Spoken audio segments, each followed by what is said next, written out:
Kahapon, yung mga tindero sa mga bangketa at mga footbridge sa Quezon City ang sinita ng MMDA. Kanina, mga iligal na naninirahan sa ilalim ng tulay sa Pasay ang kanilang pinagsisita. Nakatutok si Steve Dailisan. Ang ilalim ng Kutkut Bridge na ito sa paanan ng NAIA Terminal 1 sa Pasay ang kanlungan ng may 50 pamilya. Di nila alintana ang nakakapasong init ng araw na sumisingaw sa konkretong tulay na kinakapitan ng pinagtagpi-tagping bahay. Langhap din nila ang masangsang na amoy ng estero. Pagdating ng MMDA kanina, dali-dali silang nagtago sa loob ng barong-barong, ilag at ayaw makipag-usap. Sino gusto sumama sa inyo? Inabot ng halos kalahating oras si MMDA General Manager Corazon Jimenez bago sila tuluyang nakumbinse. Hindi naman daw sila mahiyain. Katunayan, ang mga foreigner na dumaraan mula NAIA, madalas binabati nila. Hello sir, binabati namin pero pag huminto siya makipag-usap, yun, sinyasa na lang. Aminado ang MMDA hindi nakakabuti sa turismo ng bansa. Nakahirapan agad ang unang nakikita pagbaba pa lang ng paliparan. Lalo't sa unang linggo ng Mayo, iba't ibang delegado mula sa iba't ibang bansa ang darating para sa ADB conference na gagawin dito sa Metro Manila. Pero higit daw dito ang kagustuhan nilang mailipat sa maayos na tirahan ng informal settlers na may 2 dekada nang sumisilong sa ilalim ng tulay. Nakita niyo naman gaano kadumi ang tubig, walang ventilation. We will not exactly consider them as an eyesore pero meron ho rin silang karapatan na mabuhay ng tama. Batid naman daw ng mga residente ang peligro sa tirahan lalo't 2 sanggol na rin ang nalunod ng aksidenteng mahulog sa estero habang natutulog.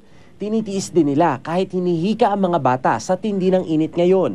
Natroma na raw kasi sila sa shelter ng gobyerno. Madumi daw po yung lugar na yun, marami nagkakasakit. Tapos minsan po, sinasama daw po sa mga baliw. Sa campsite daw sila pansamantala ililipat. Nagkasundo na raw ang MMDA at DSWD na isa sa ilalim sa Food for Work program ang kada isang miyembro ng pamilya rito. Kailangan lang magko-cooperate po tayo kasi pag sinasabi ninyo sa akin kanina ayaw mo umalis dyan, hindi ho natin matutugunan ng mga pwedeng ibigay sa inyo na mas, di ba, mas ang buhay nyo, mas tataas ang antas ng buhay. Pumayag naman ang mga residente pero sana raw gawing makatao ang paglilipatan sa kanila dahil kung hindi, babalik daw sila muli sa ilalim ng tulay. Steve Dailisa, Nakatutok, 24 Oras. Muling nagpakitang gilas sa ensayo ang ating pambansang kamahong Manny Pacquiao. Ganado po si Manny kanina. Lalo't napagalaman niya ngayong araw na ito siya tinanghal na ika-4 na pinakama-impluensyang atleta sa buong mundo. Base yan sa listahan ng prestiyoso o pinagkakapitagang Forbes Magazine. Nakatutok si Mark Zambrano live mula sa lungsod ng Baguio. Mark. Mike, kinakitaan nga ng kakaibang sigla sa training ngayong araw ang ating pambansang kamao na si Manny Pacquiao. Sa mundo ng palakasan, ang determinasyon at disiplina ng isang atleta ang isa sa nagbibigay daan sa tagumpay. At sa mundo ng professional boxing, tila alamat na ang dedikasyon at focus sa training ng WBO welterweight king na si Manny Pacquiao. Mahigit 1 linggo na sa Baguio City si Pacquiao sa paghahanda sa laban niya kontra kay undefeated American boxer Timothy Bradley sa Las Vegas, Nevada sa June 9. Sinagupa ni Pacquiao kaninang umaga ang oval ng teacher's camp na dinagdagan pa ng abdominal at leg strengthening exercises at coordination drills. Sa sipag ni Pacquiao, halos hindi makasabay sa sprints ang distance runner na si Brian Livingston. Intense, and you know, I think we've built that foundation where he's acclimatized, he's built up some cardiovascular strength. At hingal naman ang inabot ng Russian sparmate ni Pacquiao na si Ruslan Provodnikov. Pagdating ng hapon, gym training naman ang inatupag ni Pacquiao. At tulad ng nangyayari taon-taon, ayaw magpaawat sa bawat aspeto ng training ang kampyon. Si Coach Freddie Roach, todo bantay dahil ayaw niyang ma-overtrain ang kanyang alaga. He's on fire. He's really and his intensity is really good. His power is really right there, and his speed's getting better. I'm really happy where he's at right now. Ayos naman. Sa awa ng Panginoon at okay naman yung training natin. Yung condition bumabalik na. Ligaya naman ang naranasan kahit 600 barangay na imbitahan ni Brother Manny sa praise and worship time. I praise God and really thank God and glorify Him na iba si Manny ngayon na nagsalita sa akin. Sana tuloy-tuloy na para at least mas marami rin kagaya sa kanya dahil marami. Ikinatuwa nakahirang sa kanya bilang number 4 sa top 10 most hits ng Forbes magazine. Salamat sa tiwala at suporta sa lahat ng mga fans, hindi lamang mga Pilipino, but yung mga foreigners na niwala sa akin. Mike, bukas na nga nakatakdang mag-umpisa ang sparring session at makakatapat ni Pacquiao sa importanteng bahagi ng training na ito, ang Russian champion na si Ruslan Provodnikov. Yan muna ang pinakahuling ulat mula dito sa Baguio City. Mike, balik sa'yo. Maraming salamat, Mark Zambrano. Panibagong hirap na naman ang haharapin ng mga magulang sa darating na pasukan dahil sa pagtataas ng matrikula sa ilang kolehiyo at universidad. Kaya ang ilang estudyante sumugod sa Commission on Higher Education para iprotesta ang nakaambang dagdag gastos. Nakatutok si Mav Gonzales. Imbes na magbakasyon, nasa kalye ang mga estudyanteng ito sa harap ng CHED sa Quezon City para iprotesta ang napipintong tuition hike. Pinayagan na kasi ng Commission on Higher Education o CHED ang mahigit 200 pribadong kolehiyo at universidad na magtaas ng tuition sa darating na school year. Dapat maging sensitibo naman sila dun sa kalagayan ng ating mga magulang, yung kalagayan ng ating mga kabataan. Ngayon, magkano po ang sahod ng mga manggagawa? Nasa 426 lamang kada araw.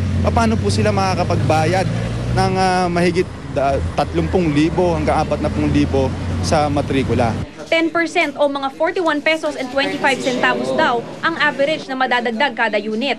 Top caliber institutions, mataas ang tuition fee dyan because they really sustain and maintain yung quality na and reputation nila. The rates of tuition fee increase, halos pangsabay lang ito sa inflation. Pero sabi ng CHED, ang pondong malilikom mula sa tuition increase gagamitin daw sa pasahod ng mga guro at sa pagpapaayos ng mga pasilidad ng mga eskwelahan. Yung mga binibigyan ng mga magulang, sakto lang para sa tuition.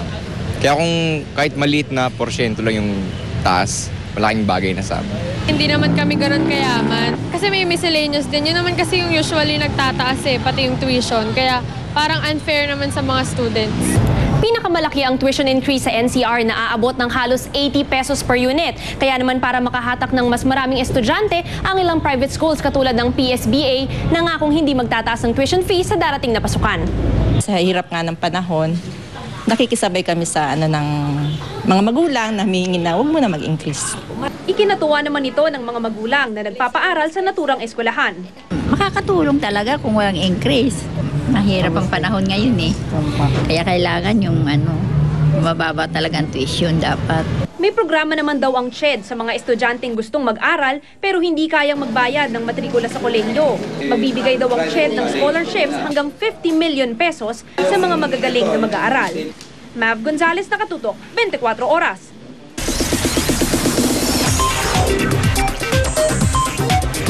Chika Minute! Very fulfilled daw si Krista Ranillo sa kanyang family life sa Amerika. Katunayan, buntis siya ngayon sa kanyang second baby. Makichika kay Lars Santiago. Lahat ng nakakita kay Krista Ranillo noong opening ng 10th supermarket ng asawa niyang si Nino Lim sa Oxnard, California. Pinupuri ang pagiging blooming niya kahit malaki na ang tiyan. Getting married and starting a family, I think I could really say is the best decision I've ever made in my life. Kasi I really feel fulfilled as a mother, as a wife, as a woman. And talagang I couldn't ask for anything more. 7 buwan na ang tiyan ni Krista. Masaya raw siya sa kanyang pagbubuntis at hindi naman siya masyadong nahihirapan. Everything is going well, so I'm having another baby boy.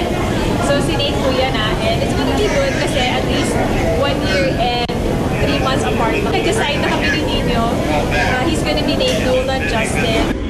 Todo suporta si Krista kay Nino, lalo na pagdating sa negosyo. Lagi raw niyang pinaparamdam kay Nino na lagi siyang naroon at nakahandang tumulong.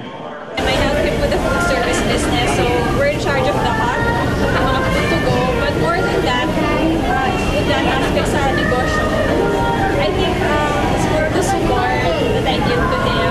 Talaga, I really motivate him. Hindi pa rin nawawala sa mga plano ni Krista at Nino ang pag-uwi sa Pilipinas. We plan to visit when Nolan comes out and when Nate is bigger. Probably next year, tsaka we still have to do our wedding in Manila, our church wedding. Lars Santiago, updated sa Showbiz Happening. Sa pagbabalik ng Chika Minute, Roxanne Ginoo, certified kapuso na. Tutukan niya. Susunod, theater actor sa bansang Brazil, aksidenteng nabigtik habang nagtatanghal bilang Buddha. May 2 taong gulang na dalagita sa Dagupan, Pangasinan, ginahasa ng kapwa menor de edad.